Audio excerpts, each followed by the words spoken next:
Bonjour, en direct du congrès des DAF, je reçois aujourd'hui Laurent Galibert, directeur grand compte d'AU Group. Laurent, vous intervenez dans le financement du poste client. C'est pas un mode de financement très nouveau, il existe sur le marché depuis longtemps. En quoi consiste-t-il fondamentalement ? Bonjour Emmanuel.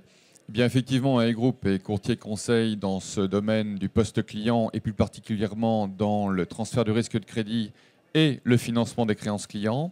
Donc, ce que l'on a pu voir sur les dernières années et ce sur quoi nous avons énormément participé à faire bouger un peu les lignes, c'est sur des financements du poste client innovants.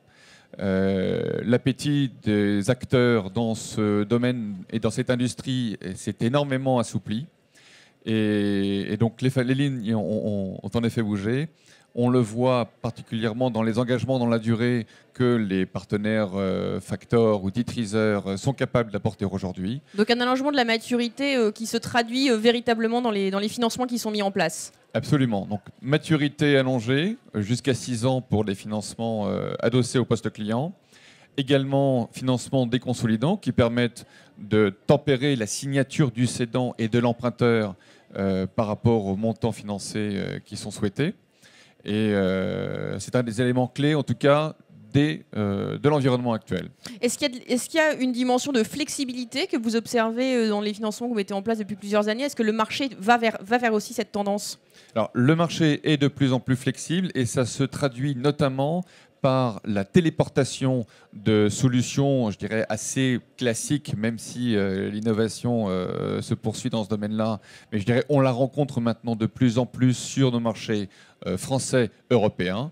On voit aujourd'hui ces solutions qui se téléportent, y compris sur les marchés émergents. À ce titre-là, et ça vous traduit bien la flexibilité des contreparties avec lesquelles nous travaillons. Nous avons mis en place, nous avons rehaussé en tout cas un portefeuille de créances clients au Brésil, ce qui a permis de faire la première opération de titrisation de créances commerciales dans ce pays, déconsolidant aux normes IFRS. Donc oui, les acteurs sont flexibles et oui, l'appétit est bien présent dans ce domaine, dans cette industrie. Qui dit appétit dit concurrence. Est-ce que ça veut dire qu'il y a une tension sur les pricing que vous observez aujourd'hui ? Est-ce que vous considérez qu'il y a une surchauffe sur le marché ? Alors, il n'y a pas de surchauffe dans notre domaine, mais c'est vrai que les pricing se ressentent à travers justement cette agressivité des acteurs.